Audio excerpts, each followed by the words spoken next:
नमस्कार, मैं हूं सत्यपाल और आप देख रहे हैं CWB हिंदी न्यूज।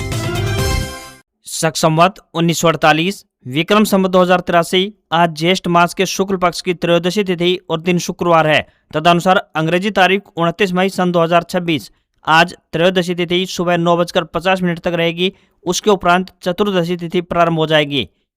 आज चौधरी चरण सिंह की पुण्यतिथि है। भारत के पूर्व प्रधानमंत्री और किसानों के मसीहा कहे जाने वाले चौधरी चरण सिंह का निधन आज ही के दिन हुआ था। सबसे पहले आज की सुर्खियां। हरियाणा में आंधी बारिश का कहर, 9 जिलों में बारिश के साथ गिरे ओले, बताएंगे मौसम का ताजा हाल। बीजेपी हरियाणा को मिला नया प्रदेश अध्यक्ष, पहली बार किसी महिला को सौंपी गई जिम्मेदारी। हरियाणा की तहसीलों में शुरू हुआ नया सिस्टम, इंतकाल के लिए अब दफ्तरों के चक्कर काटने से मिलेगा छुटकारा।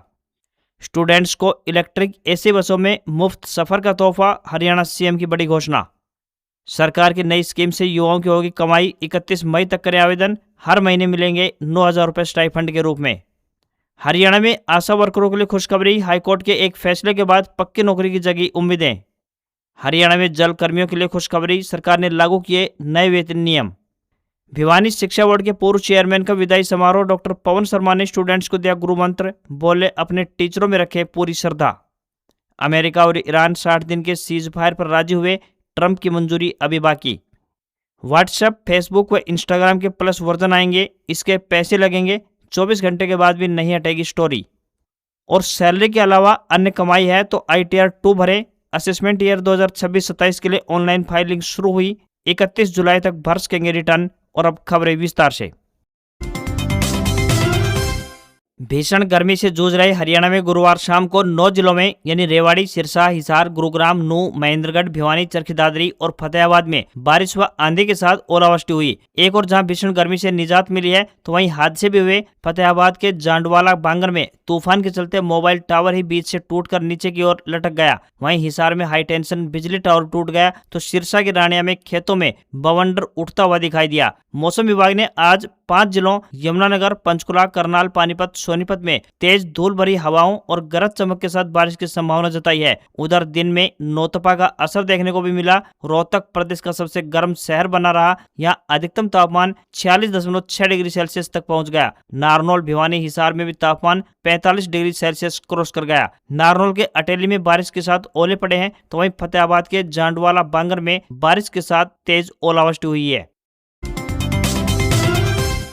हरियाणा में आमजन के लिए एक अच्छी खबर सामने आई है। सैनी सरकार ने प्रदेश की तहसीलों में जमीन जायदाद के इंतकाल को लेकर एक बड़ा बदलाव शुरू कर दिया है। इस कड़ी में जींद जिले की बात करें तो यहाँ सभी 7 तहसील और उप तहसीलों जैसे जींद, नरवाना, उचाना, सफीदो, जुलाना, अलेवा व पिल्लूखेड़ा में ऑटो जनरेटेड इंतकाल का नया सॉफ्टवेयर शुरू हो चुका है। इस नई व्यवस्था के तहत यदि पटवारी, कानूनगो व तहसीलदार समेत कोई राजस्व अधिकारी 10 दिन के भीतर इंतकाल को मंजूरी नहीं देते हैं तो सॉफ्टवेयर के माध्यम से वह म्यूटेशन ऑटोमेटिक जनरेट हो जाएगा। पुराने ढर्रे और लेट लतीफी के कारण प्रदेश भर की तहसील और उप तहसीलों में पिछले काफी समय से हजारों की संख्या में म्यूटेशन पेंडिंग पड़ी है। अधिकारी और कर्मचारी समय पर फाइलों का निपटान नहीं करते हैं, जिससे लोगों को काफी परेशानी झेलनी पड़ रही है। वहीं अब इस नए सॉफ्टवेयर के लागू होने से पेंडिंग पड़े मामलों की समस्या पूरी तरह से समाधान हो जाएगा और भ्रष्टाचार पर भी लगाम लगेगी। पहले म्यूटेशन के लिए लोगों को पटवारियों द्वारा बार बार चक्कर कटवाने की शिकायतें आती रहती थी। साथ ही लोगों द्वारा आरोप भी लगते रहे हैं कि इंतकाल के लिए पटवारी रिश्वत मांग रहा है और रिश्वत न देने वालों के इंतकाल को लटकाते रहे हैं। अब लोगों को इन तमाम समस्याओं से भी निजात मिलेगी।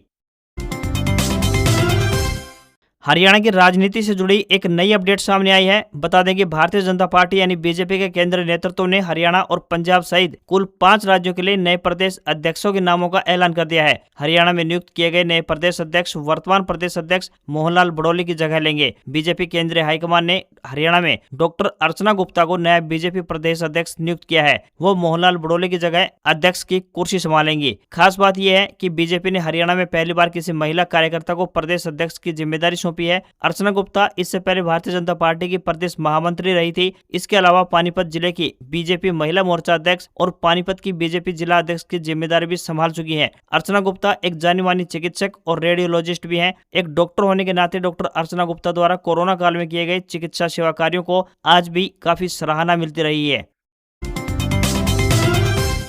हरियाणा के हजारों आशा वर्करों के लिए एक अच्छी खबर सामने आई है। इन आशा वर्करों की यूनियन ने प्रधान सुनीता के नेतृत्व में स्वास्थ्य मंत्री आरती राव से मुलाकात की है और सालों से अनुबंध आधार पर कार्यरत आशा वर्करों को पक्की नौकरी और तमाम सुविधाएं उपलब्ध करवाने की मांग की है। आशा वर्करों की यूनियन ने स्वास्थ्य मंत्री को सुप्रीम कोर्ट व हाईकोर्ट के विभिन्न फैसलों का हवाला देते हुए ये मांग की है। हरियाणा में इस समय 20,000 से अधिक आशा वर्कर सेवाएं दे रही हैं और इनमें से तकरीबन 17,000 आशा वर्कर ऐसे हैं जिन्हें नौकरी करते हुए 10 साल से अधिक का समय बीत चुका है। गत दिनों हरियाणा में राष्ट्रीय स्वास्थ्य मिशन के तहत सालों से संविदा आधार पर कार्यरत हजारों कर्मचारियों के लिए पंजाब एंड हरियाणा हाईकोर्ट से बड़ी राहत आई है। जस्टिस संदीप मोदगिल की बेंच ने 104 याचिकाओं पर एक साथ फैसला सुनाते हुए कहा था कि राज्य सरकार संविदा व्यवस्था की आड़ में कर्मचारियों का अनिश्चित काल तक शोषण नहीं कर सकती है। स्वास्थ्य मंत्री आरती राव ने आशा वर्करों की इस मांग पर सहमति जताई और एनएचएम महानिदेशक आर.एस. ढिल्लों को विभागीय कार्यवाही शुरू करने की संभावनाएं तलाशने को कहा है। हरियाणा के मुख्यमंत्री नायब सिंह सैनी पानीपत दौरे पर पहुंचे, जहां उन्होंने पुराने बस स्टैंड परिसर में नवनिर्मित इलेक्ट्रिक बस डिपो का उद्घाटन किया। इस दौरान उनके साथ शिक्षा मंत्री महिपाल डांडा, स्थानीय बीजेपी विधायक प्रमोद विज, नवनिर्मित प्रदेश अध्यक्ष डॉक्टर अर्चना गुप्ता सहित कई अन्य वरिष्ठ नेतागण व कार्यकर्ता उपस्थित रहे। इस कार्यक्रम के दौरान मुख्यमंत्री ने पंचकुला, यमुनानगर, कुरुक्षेत्र, पानीपत और सोनीपत जिलों के लिए कुल 80 लो फ्लोर इलेक्ट्रिक एसी बसों को हरी झंडी दिखाकर रवाना किया। इनमें से 40 इलेक्ट्रिक बसें अकेले पानीपत रोडवेज डिपो के हिस्से में आई हैं। सीएम नायब सिंह सैनी ने एक बड़ी घोषणा करते हुए कहा कि सभी इलेक्ट्रिक बसों में स्कूल व कॉलेज के स्टूडेंट्स को फ्री सफर करने की सुविधा मिलेगी। इसके लिए उन्हें अपने शैक्षणिक संस्थान का पास दिखाना होगा। रोडवेज डिपो के एक अधिकारी ने बताया कि जेबीएम कंपनी की ये इलेक्ट्रिक बसें एक बार फुल चार्ज होने पर 150 किलोमीटर की दूरी तय करेंगी। इन बसों में यात्रियों की सुरक्षा के लिए सीसीटीवी कैमरे जैसे हर सीट पर SOS यानी इमरजेंसी अलार्म बटन की सुविधा भी मिलेगी। इस बटन को दबाते ही सबसे पहले ड्राइवर और फिर सीधे डिपो के कंट्रोल रूम को सूचना जाएगी। इन बसों में हैप्पी कार्ड, सीनियर सिटीजन या फिर अन्य कोई पास मान्य नहीं होगा। 5 साल तक के बच्चों का मुफ्त सफर की सुविधा मिलेगी और 5 से 12 साल तक के बच्चों की आधी टिकट लगेगी। हरियाणा में काम कर रहे ग्रामीण जल कर्मियों के लिए एक अच्छी खबर सामने आ रही है। हरियाणा के श्रम विभाग की तरफ से ग्रामीण जल कर्मियों के बढ़े हुए न्यूनतम वेतन को लागू करने संबंधी अहम दिशा निर्देश जारी किए गए हैं। श्रम आयुक्त हरियाणा द्वारा विकास एवं पंचायत विभाग को लेटर भेजा गया है। इस भेजे गए पत्र में स्पष्ट किया गया है कि ट्यूबवेल ऑपरेटरों को अब स्किल्ड श्रेणी में माना जाएगा और उसी आधार पर अब उन्हें वेतन भी मिलेगा। सरकार के इस निर्णय से ग्रामीण जल कर्मियों को बढ़े हुए वेतन का लाभ मिलने का रास्ता अब साफ हो चुका है। हरियाणा के तकरीबन 8,000 कर्मचारी इससे लाभान्वित होंगे। पहले जल कर्मियों को 13,346 रुपए मासिक वेतनमान दिया जा रहा था, मगर अब नई व्यवस्था के बाद अब इन्हें जल कर्मियों को हर महीने 19,000 रुपए वेतनमान मिलेगा। भिवानी जिले के महम गेट स्थित हरियाणा शेखावटी ब्रह्मचर्य संस्कृत कॉलेज में विभिन्न सामाजिक, शैक्षिक एवं कर्मचारी संगठनों द्वारा हरियाणा विद्यालय शिक्षा बोर्ड के पूर्व अध्यक्ष डॉक्टर पवन कुमार शर्मा के कार्यकाल पूर्ण होने पर सम्मान एवं विदाई समारोह आयोजित किया गया। हरियाणा विद्यालय शिक्षा बोर्ड के पूर्व चेयरमैन प्रोफेसर डॉक्टर पवन कुमार शर्मा ने कहा कि पूरे प्रदेश से प्रबुद्ध शिक्षकों, विभिन्न संस्थाओं व समितियों के अध्यक्षों द्वारा सम्मान समारोह आयोजित किया गया, जिससे वे आभारी हैं। उन्होंने कहा कि जैसे श्रीमद् भागवत गीता में लिखा गया है कि हमें कर्म करना चाहिए। मनुष्य का जीवन ही इसलिए मिला है, न केवल अपने लिए बल्कि पूरे समाज, प्रकृति व सभी जीवों के लिए अपना कर्तव्य समझते हुए कर्म करना चाहिए। विद्यार्थियों को गुरु मंत्र देते हुए डॉक्टर पवन कुमार शर्मा ने कहा कि विद्यार्थियों के लिए गुरु मंत्र ये है कि वे अपने टीचरों में पूरी श्रद्धा रखें, क्षमाशीलता अपने अंदर बनाए रखें, अपने कैरियर के प्रति सचेत रहें। जितने विद्यार्थी या युवा हैं वे समाज के अमूल्य धरोहर हैं। समाज को कुछ अपेक्षाएं हैं, स्वयं अपने आप को समाज के प्रति इस प्रकार से तैयार करें कि आप समाज को कुछ दे सकें। हरियाणा सरकार ने नागरिक सेवाओं को आसान और पारदर्शी बनाने की दिशा में एक और बड़ा कदम उठाया है। अब परिवार पहचान पत्र यानी PPP पोर्टल पर ADC to citizen meeting schedule के लिए SMS सुविधा शुरू कर दी गई है। इस सुविधा के जरिए अतिरिक्त उपायुक्त यानी ADC अब नागरिकों को सीधे उनके मोबाइल पर संदेश भेज सकेंगे और मीटिंग का समय भी तय कर सकेंगे। पहले कई लोगों को मीटिंग की जानकारी समय पर नहीं मिल पाती थी, जिससे उन्हें परेशानी का सामना करना पड़ता था। लेकिन अब नई SMS सुविधा शुरू होने के बाद नागरिकों को मीटिंग की तारीख, समय और जरूरी जानकारी सीधे उनके रजिस्टर्ड मोबाइल नंबर पर मिल जाएगी। इस पहल से प्रशासन और आम लोगों के बीच संवाद और अधिक मजबूत होगा। साथ ही सरकारी कामकाज में तेजी, पारदर्शिता और जवाबदेही भी बढ़ेगी। अब लोगों को बार बार दफ्तरों के चक्कर नहीं लगाने पड़ेंगे और उन्हें समय रहते इसकी पूरी जानकारी मिल सकेगी। केंद्र सरकार ने उत्तर भारत में सड़क संपर्क मजबूत करने के लिए बड़े कदम के तहत NE5 एक्सप्रेसवे को अधिसूचित कर दिया है। यह एक high speed Delhi Katra corridor होगा जो दिल्ली को हरियाणा, पंजाब और जम्मू कश्मीर से जोड़ेगा। सड़क परिवहन एवं राजमार्ग मंत्रालय ने राष्ट्रीय राजमार्ग अधिनियम 1956 के तहत अधिसूचना जारी कर इस परियोजना को राष्ट्रीय राजमार्ग नेटवर्क में शामिल कर लिया है। यह एक्सप्रेसवे दिल्ली में रानीखेड़ा गाँव के पास NH 344M से शुरू होगा और जसोर खेरी गाँव के पास कुंडली मानेसर पलवल यानी KMP एक्सप्रेसवे से जुड़ेगा। इसके बाद यह हरियाणा और पंजाब के कई शहरों से गुजरते हुए जम्मू कश्मीर के कटरा तक पहुंचेगा। हरियाणा में प्रस्तावित मार्ग खरखोदा, गोहाना, बुटाना, कलायत और बाटा से होकर निकलेगा। केंद्र सरकार का मानना है कि एक्सप्रेसवे के बनने से दिल्ली से कटरा तक यात्रा तेज और आसान होगी। खासतौर पर माता वैष्णो देवी जाने वाले श्रद्धालुओं को बेहतर सड़क सुविधा मिल पाएगी। अनुमान लगाया जा रहा है कि यात्रा समय में 4 से 6 घंटे तक की कमी आ सकती है। अभी हरियाणा के ज्यादातर हिस्सों से कटरा पहुंचने में सड़क मार्ग के जरिए तकरीबन 10 से 14 घंटे तक समय लग जाता है। हरियाणा सरकार ने अनुसूचित जाति के लोगों के लिए नई पहल की शुरुआत की है। बता दें कि गुरुग्राम में मत्स्य पालन विभाग द्वारा अनुसूचित समुदाय के लोगों के लिए development of schedule caste family under fisheries sector special component योजना के तहत वर्ष 2026-27 के लिए वित्तीय सहायता प्रदान की जाएगी। इस योजना के तहत मछली पालन, तालाब पट्टे, जाल, खाद खुराक और मछली बिक्री से जुड़े उपकरणों पर लाखों रुपए तक का अनुदान दिया जाएगा। इस योजना के तहत मत्स्य पालन विभाग की ओर से विभिन्न कार्यों पर आर्थिक सहायता राशि दी जाएगी। पंचायत तालाब पट्टे पर लेने के लिए पहले वर्ष में 50,000 रुपए प्रति हेक्टेयर या वास्तविक राशि का 50% अनुदान के रूप में दिया जाएगा। दूसरे और अगले वर्षों में पट्टा राशि पर 40% या अधिकतम 40,000 रुपए प्रति हेक्टेयर सहायता राशि दी जाएगी। वहीं मछली पकड़ने के लिए जाल खरीदने पर 60% तक अनुदान दिया जाएगा, जिसकी अधिकतम सीमा 24,000 रुपए तय होगी। वहीं खाद और खुराक कुल लागत का 60% या अधिकतम 90,000 रुपए प्रति हेक्टेयर सहायता राशि दी जाएगी। वहीं मछली बिक्री के लिए रेडी खरीदने पर 36,000 रुपए और तालाब सुधार, सोलर सिस्टम और अन्य उपकरणों पर भी 40 से लेकर 60% तक सब्सिडी प्रदान की जाएगी। अगर आपकी उम्र 18 वर्ष से 25 वर्ष के बीच है तो केंद्र सरकार आपके लिए एक सुनहरा अवसर लेकर आई है। यदि आप अपने कैरियर की शुरुआत करना चाहते हैं तो प्राइम मिनिस्टर इंटर्नशिप स्कीम यानी PMIS आपके लिए काफी फायदेमंद होने वाली है। इस स्कीम के तहत युवाओं को हर महीने 9,000 रुपए का स्टाइपेंड दिया जाएगा और इसके साथ ही 6,000 रुपए का ज्वाइनिंग ग्रांट भी मिलेगा। इसके लिए आवेदन की अब आखिरी तारीख 31 मई 2026 है। इस योजना के तहत युवाओं को बड़ी कंपनियों और संस्थानों में काम सीखने का भी मौका मिलेगा। इस योजना के लिए 18 से 25 साल तक के युवा आवेदन कर सकेंगे, जो कि 10वीं, 12वीं या ITI डिप्लोमा या ग्रेजुएट होने चाहिए। योजना के लिए उम्मीदवार ऑनलाइन माध्यम से आवेदन कर सकते हैं।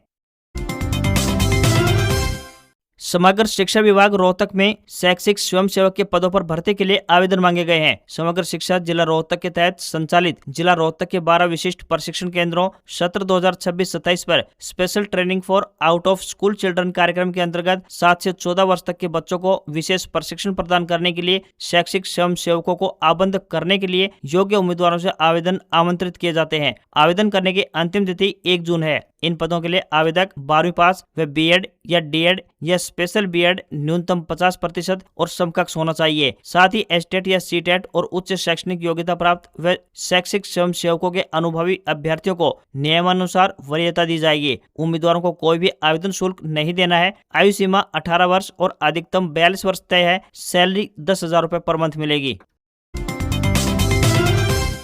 अमेरिका और ईरान 60 दिन के संघर्ष विराम समझौते पर सहमत हो गए हैं। एक्सियोस की रिपोर्ट के मुताबिक अब सिर्फ अमेरिकी राष्ट्रपति डोनाल्ड ट्रंप की अंतिम मंजूरी बाकी है। दोनों देशों के बीच मेमोरेंडम ऑफ अंडरस्टैंडिंग यानी MOU पर सहमति बनी है। इसका मकसद संघर्ष विराम बढ़ाना और ईरान के परमाणु कार्यक्रम पर औपचारिक बातचीत शुरू करना है। रिपोर्ट में कहा गया है कि ट्रंप ने समझौते पर फैसला लेने के लिए कुछ दिन का समय मांगा है। वहीं ईरान ने भी आधिकारिक तौर पर अब तक इसकी पुष्टि नहीं की है। प्रस्तावित समझौते के तहत होर्मुज स्ट्रेट में जहाजों की आवाजाही बिना रोक टोक जारी रहेगी। ईरान को 30 दिनों के भीतर समुद्री माइंस हटानी होगी और जहाजों से टोल नहीं लिया जाएगा। इसके बदले अमेरिका अपनी नौसैनिक नाकेबंदी धीरे धीरे हटाएगा और ईरान को तेल बेचने के लिए कुछ प्रतिबंधों में राहत देने पर चर्चा करेगा। समझौते में ईरान का परमाणु हथियार नहीं बनाने का वादा भी शामिल है।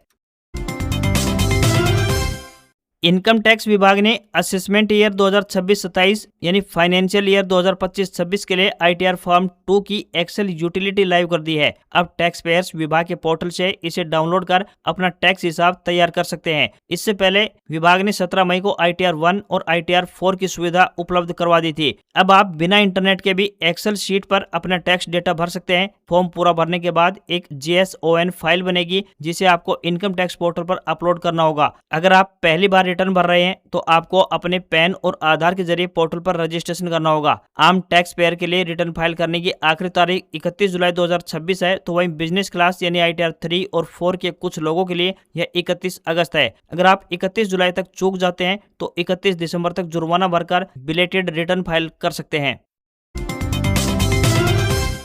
सोशल मीडिया कंपनी मेटा ने इंस्टाग्राम, फेसबुक और व्हाट्सएप के लिए नए सब्सक्रिप्शन प्लान पेश किए हैं। इसके तहत ऐप्स के प्लस वर्जन रोल आउट किए जा रहे हैं। इस प्लान को लेने वाले यूजर्स को स्पेशल टूल्स और कस्टमाइजेशन के विकल्प मिलेंगे। यह कदम मेटा के विज्ञापन के अलावा कमाई का एक नया जरिया बनाने की रणनीति का हिस्सा है। नए प्लस प्लान कंपनी के मौजूदा मेटा वेरीफाइड प्लान की जगह नहीं लेंगे। मेटा ने अभी इन नए प्लस सब्सक्रिप्शन प्लान को वैश्विक स्तर पर रोल आउट करने की घोषणा की है, लेकिन कंपनी ने भारत में इसकी लॉन्चिंग की तारीख का ऐलान नहीं किया है। चूंकि भारत मेटा के लिए दुनिया का सबसे बड़ा यूजर बेस वाला मार्केट है, इसलिए कंपनी आमतौर पर यहाँ किसी भी बड़े फीचर को फेज्ड मैनर रोल आउट करती है। इंस्टाग्राम प्लस और फेसबुक प्लस मुख्य रूप से सोशल एक्सप्रेशन और क्रिएटर्स को ध्यान में रखकर तैयार किया गया है। इसमें यूजर्स को यह देखने की सुविधा मिलेगी कि कुल कितने लोगों ने उनकी स्टोरी को दोबारा देखा है। अभी स्टोरी 24 घंटे में हट जाती है, लेकिन अब इसे 24 घंटे से ज्यादा समय तक अपनी प्रोफाइल पर रख पाएंगे। वहीं व्हाट्सएप प्लस पूरी तरह से पर्सनलाइजेशन और मैसेजिंग पर केंद्रित है।